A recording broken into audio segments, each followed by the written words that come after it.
Y es muy interesante esta celebración que está a punto de comenzar, donde celebramos lo que Jesús, el Hijo de Dios, tendría que venir aquí a este lugar llamado Tierra, planeta Tierra, a dar su vida por nosotros.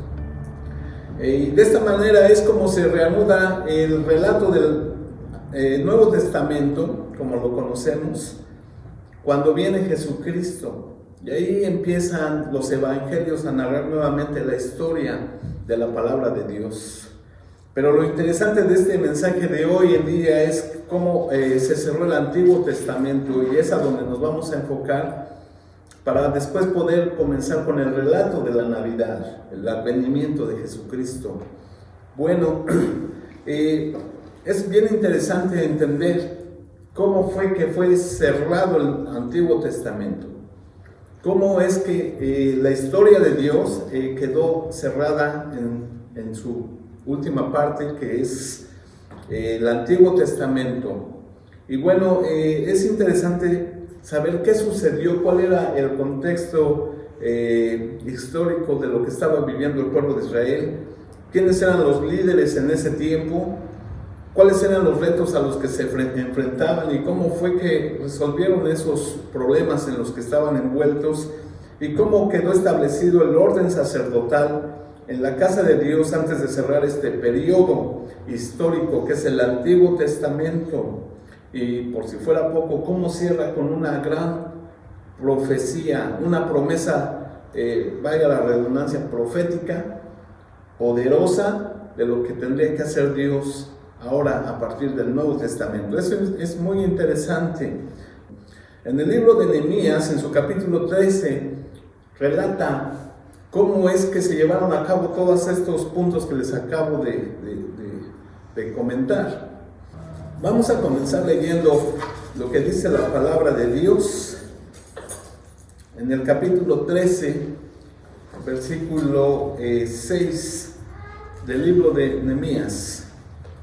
Y vemos que en el Antiguo Testamento está esta palabra ya de una manera cerrando, poniendo las últimas páginas de la historia de este tiempo, Antiguo Testamento. Yo hago una pregunta, cuando alguien va a tener una visita, cuando vas a tener visitas en tu casa, ¿qué es lo que normalmente se hace? Es decir, cuando tenemos una celebración en casa y vas a tener visitas allí y te va a llegar pues tu familiar, tu amigo, invitados que tienes, yo hago esta pregunta: ¿qué es lo que haces para arreglar tu casa cuando tienes visitas? A ver, yo te hago esa pregunta: ¿qué es lo que haces? Cuando vas a tener visitas en tu casa, ese día me baño. Ese día te bañas, sí. Limpias la casa. Limpias tu casa, que es muy interesante. Pones todo en orden, ¿no es cierto? Y vaya que esto es muy interesante verlo desde este cuadro, porque estamos viendo cómo cierra el Antiguo Testamento en vísperas al advenimiento de Jesús, en vista de lo que estaba por celebrarse, la Navidad, ¿verdad? Lo que vendría como el nacimiento del Mesías. Entonces, estoy haciendo esta presentación de entenderlo porque venía una gran visita a este planeta, el Salvador, el Rey de Reyes, el Señor de Señores, el Dios eterno, el Príncipe de Paz, el Consejero, el Padre admirable, ¿verdad? Ese iba a venir a visitarnos. Y yo hago esta pregunta: cuando vienes y tienes visitas en tu casa, ¿qué es lo que hacemos? Dijiste, ponemos todo en orden, tú te bañas y así. Es muy interesante, ¿no? Pero sí, finalmente ese es el concepto, que la casa tiene que estar en orden, la casa tiene que lucir bien, la casa tiene que estar limpia, todo lo que el anfitrión arregló para darte una cordial bienvenida.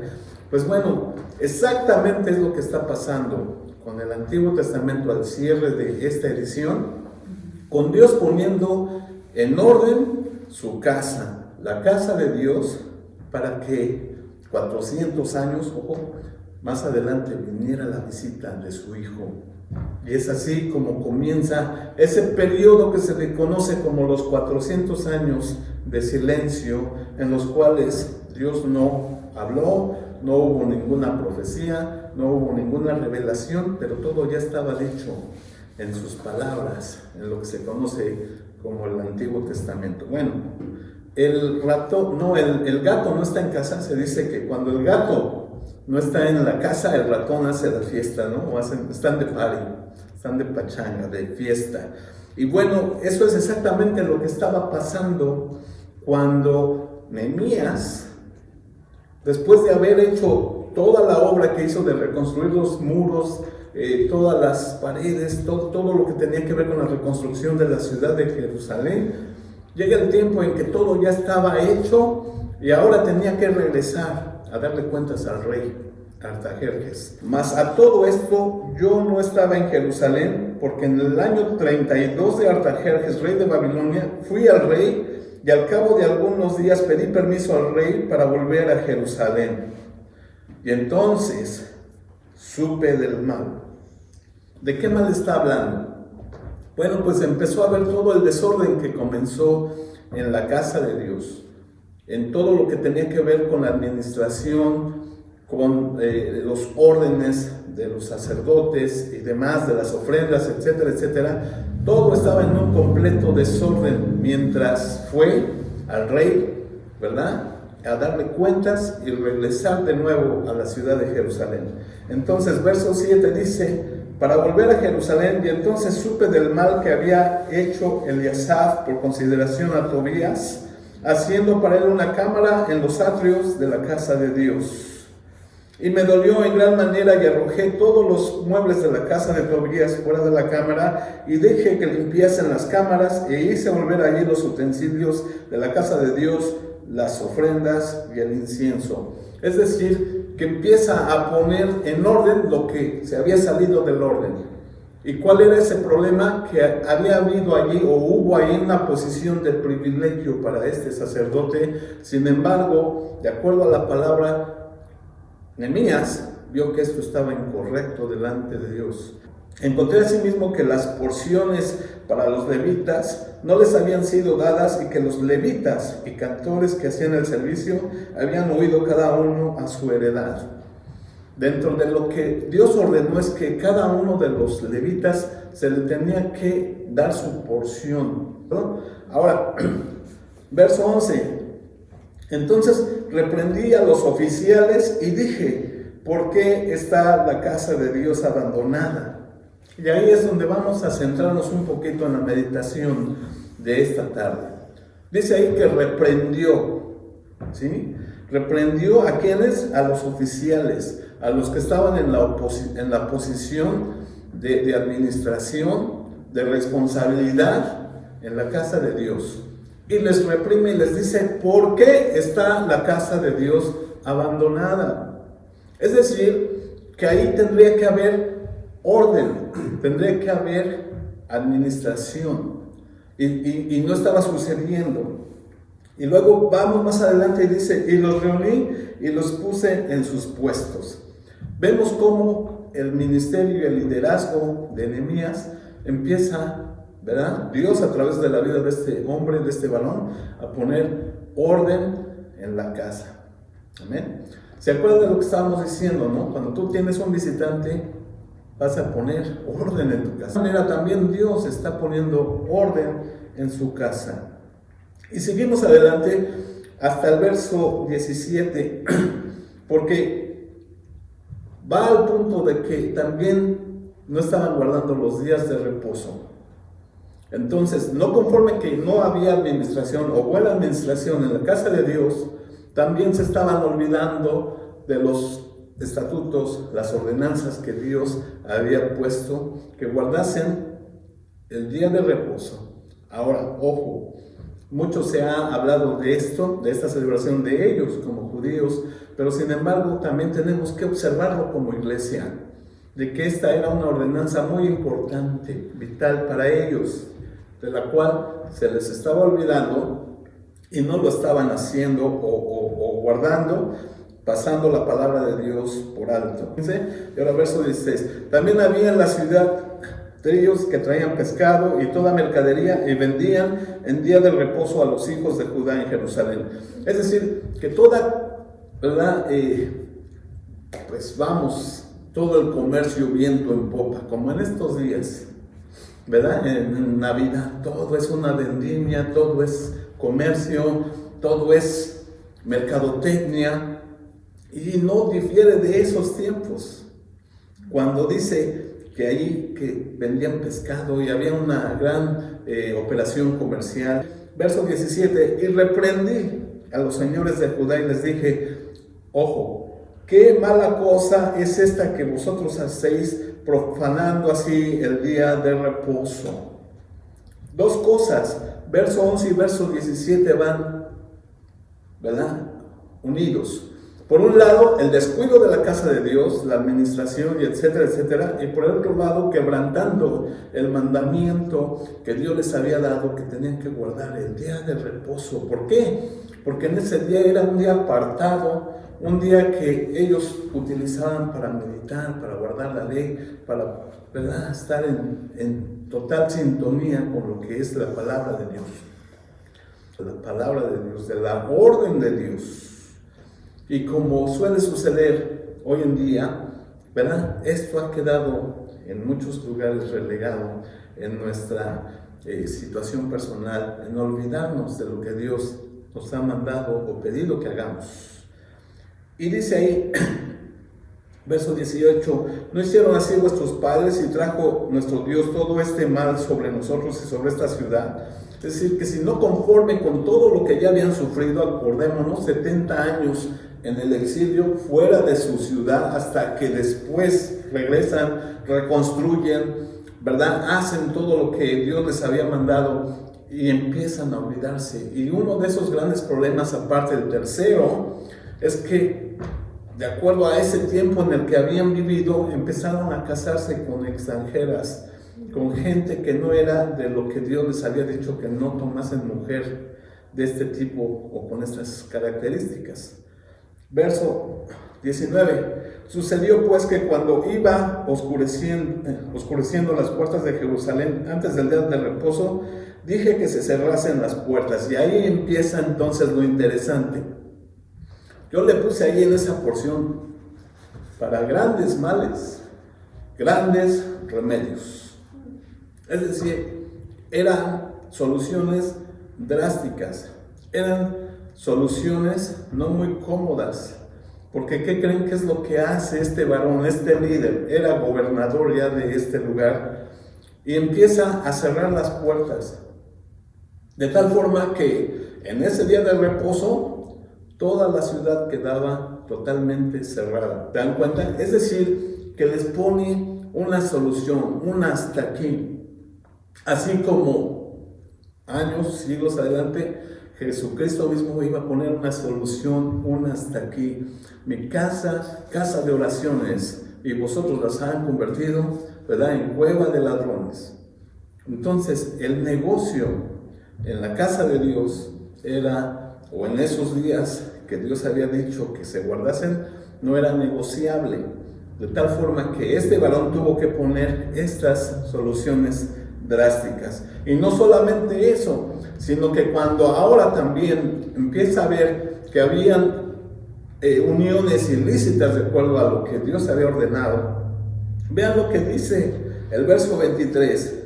Vi asimismo en aquellos días a judíos que habían tomado mujeres de Asdod, amonitas y moabitas, y la mitad de sus hijos hablaban en lengua de Asdod, porque no sabían hablar judaico, sino que hablaban conforme a la lengua de cada pueblo. Ahora los hijos se habían mezclado con estos pueblos que no estaban, ¿verdad?, de acuerdo o alineados a lo que Dios había estipulado. Y no solo eso, sino que hasta incluso habían perdido la lengua. Ya no hablaban judaico, ¿verdad? Y yo pregunto, ¿cuántos de tus hijos, de mis hijos, se les ha olvidado cómo comunicarse ahora, ¿verdad?, con nosotros? en nuestra propia lengua, en este país en el que estamos viviendo.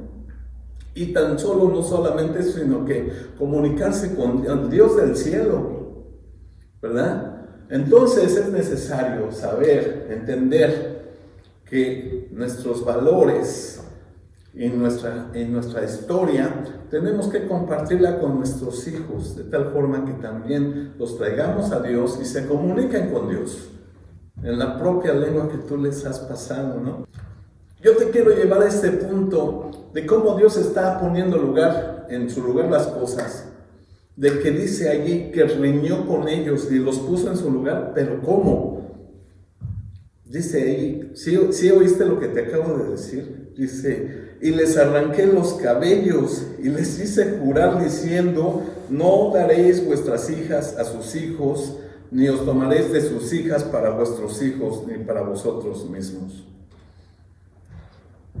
Si yo te lo digo así, gráficamente o literalmente, casi les jaló los cabellos. Imagínate si tú vas a poner estas soluciones drásticas a tus hijos, ¿cómo nos acusarían? De padres abusadores, padres desquiciados, tal vez, padres que no entienden, padres que ya están obsoletos, antiguos, ¿verdad? Y se acuerdan, hace una semana que escuchábamos el libro de Proverbios que decía Dios, ¿hasta cuándo, oh simples? ¿Hasta cuándo, simples, amaréis la simpleza? Y de esa manera es como Dios es así, de una forma que no cambia, ¿no? Con el ajuste, ¿verdad? O la disciplina. Y ahí tenemos que hay una disciplina cuando dice que riñó con ellos y les dio una gran llamada de atención. ¿Por qué? Porque todo esto que estaban haciendo, exactamente todo lo que Dios les había dicho, todo lo habían tirado por la borda y habían hecho su propia voluntad, ignorando la ley, la palabra de Dios, la voluntad de Dios y sobre todas las cosas el amor a Dios. Qué fácil para nosotros es olvidarnos de todas estas cosas, de estas bendiciones que el Señor nos ha dado. Y efectivamente, nada ha cambiado hasta el día de hoy. Para nosotros sigue siendo fácil echar todo por la borda y olvidarnos de aquel que nos amó y se entregó en la cruz.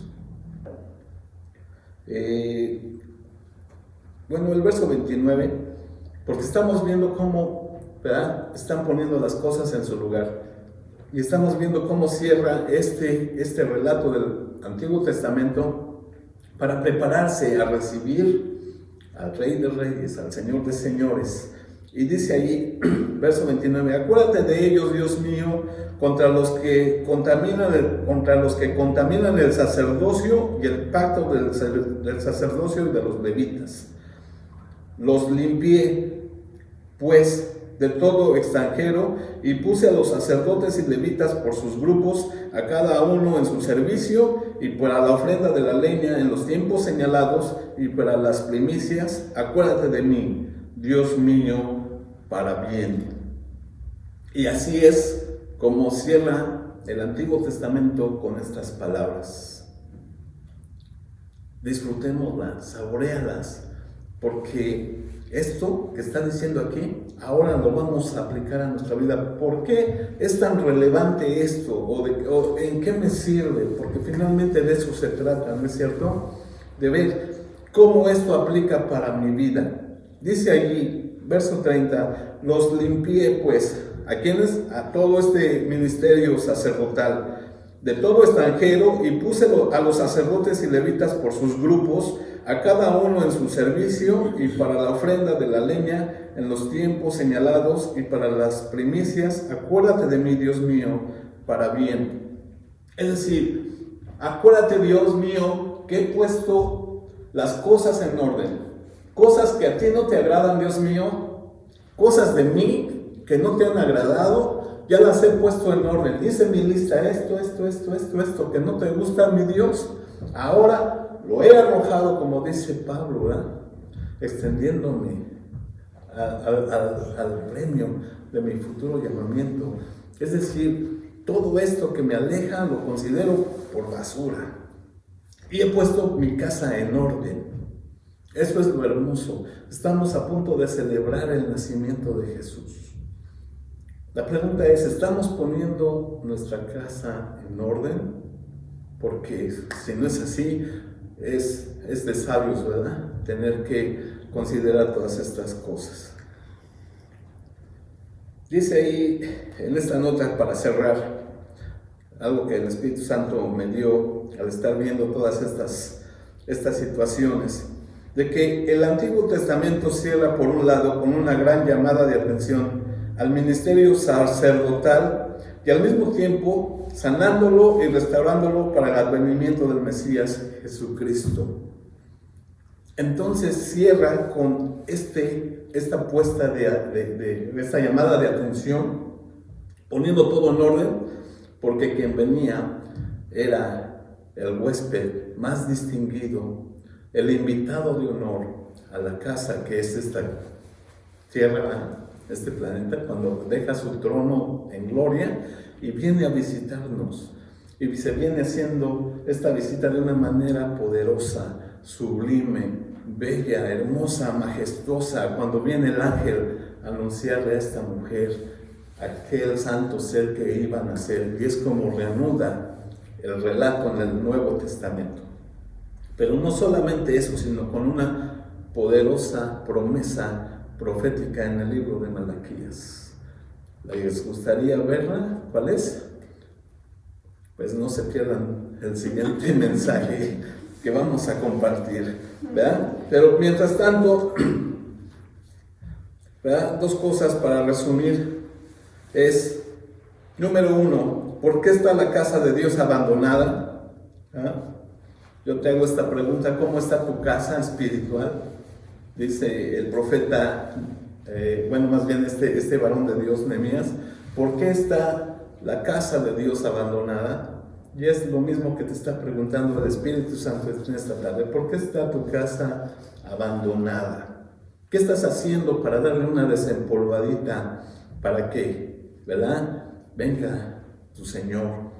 Dice ahí que sigue tocando la puerta, ¿verdad? En Apocalipsis 3:20.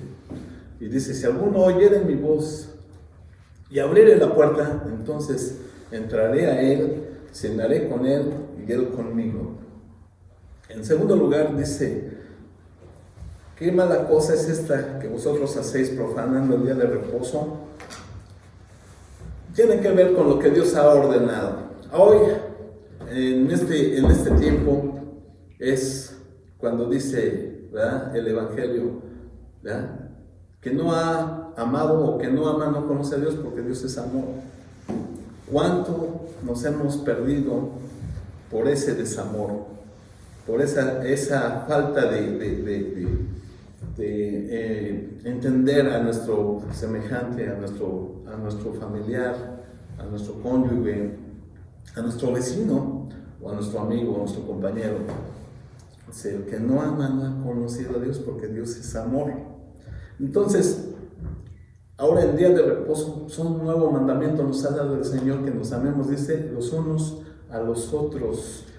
Y en todo esto, dice, ¿verdad?, es el amor, de acuerdo a lo que dice Pablo, ¿verdad?, en el libro de Corintios, que el amor, ¿verdad?, cubre multitud de pecados, de multitud de fallas.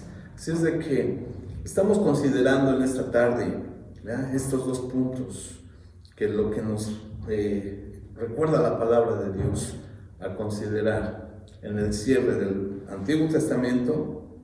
Y por último, lo que tiene que ver de acuerdo a lo que somos hoy. Primera de Pedro, capítulo 2, versículo 9. Déjalos con estas palabras. Estamos hablando de que ahí pusieron en orden Dios, el Espíritu Santo, trabajando en el ministerio de este varón Nehemías, pusieron en orden la casa. Pero Primera de Pedro, capítulo 2, versículo 9 dice, mas vosotros sois linaje escogido, real sacerdocio, nación santa, pueblo adquirido por por Dios para que anunciéis las virtudes de aquel que os llamó de las tinieblas a su luz admirable. Y entonces estamos ahora en una nueva vida, en un nuevo llamamiento. Tal vez no estamos de acuerdo a la ley de ellos, guardando minúsculamente, observando la ley, el día del reposo, todas las ordenanzas, pero ahora nuevos mandamientos sublimes, hermosos nos ha dado el Señor para guardar, ¿verdad? Y seguimos moviéndonos en ese ministerio sacerdotal, poniendo en orden nuestra casa, nuestro hogar espiritual, nuestro corazón. Que esta palabra nos ayude en esta tarde a poner en orden nuestro hogar, nuestra casa, para recibir la visita de aquel que iba a entregar su vida, ¿verdad? Por ti y por mí. ¿Oramos? Esto es hermoso. Gracias a Dios por esta palabra. Esperando que la siguiente sesión podamos entender también esta promesa profética que Dios da por aquellos que en un día como tú y como yo íbamos a venir, ¿verdad?, a la fe, a la casa de Dios, como estamos haciendo en esta tarde. Oremos. Padre amado, gracias te damos por tu palabra hermosa que nos ha dado mucha luz en ver este tiempo, Señor, que las cosas que tú has diseñado las has puesto en orden, has limpiado la casa, en la casa de aquel tiempo, Señor, donde venían a ofrecer sacrificio y así tener una paz temporal. Pero ahora viene, Señor, este gran tiempo donde tenemos una paz en tu Hijo amado, el príncipe de paz que iba a venir a nuestros corazones y a ministrarnos la paz directamente, Señor. Gracias por este tiempo que estamos esperando, en donde celebramos que un día veniste aquí, Señor, a estar con nosotros, viviendo entre nosotros. Y dice ahí en el Evangelio precioso de Juan que vimos tu gloria, gloria como del unigénito Hijo de Dios. Señor, gracias te damos porque tus promesas se han cumplido y hasta este día, Padre, sigues trabajando en este ministerio sacerdotal y profético de tal forma que ahora nosotros volteamos y vemos a la cruz que nos da, Señor, una relación, nos da, Padre, descanso. Y Padre, ahí es donde traemos nuestras cargas. Gracias, Padre, por este tiempo que estamos en esta ocasión recordando, mi Dios, y también meditando en esta hermosa palabra. Señor, esta semana que comienza la dejamos en tus manos. Señor, que nos acompañes en todos estos días que salimos, que vayas con nosotros y regreses con nosotros, mi Dios. Padre, que aquellos que están en una situación difícil de pérdida, Padre, tú les des, abras puertas de bendición y les des, Padre, el consuelo para aquellos que han perdido un familiar, un ser amado, Señor. Y gracias, Padre, por aquellos que tú sigues haciendo la obra, sanándoles, bendiciéndoles y protegiéndoles, mi Dios. Dejamos en tus manos, Padre, todas estas cosas. En el nombre de tu Hijo amado Jesús oramos. Amén.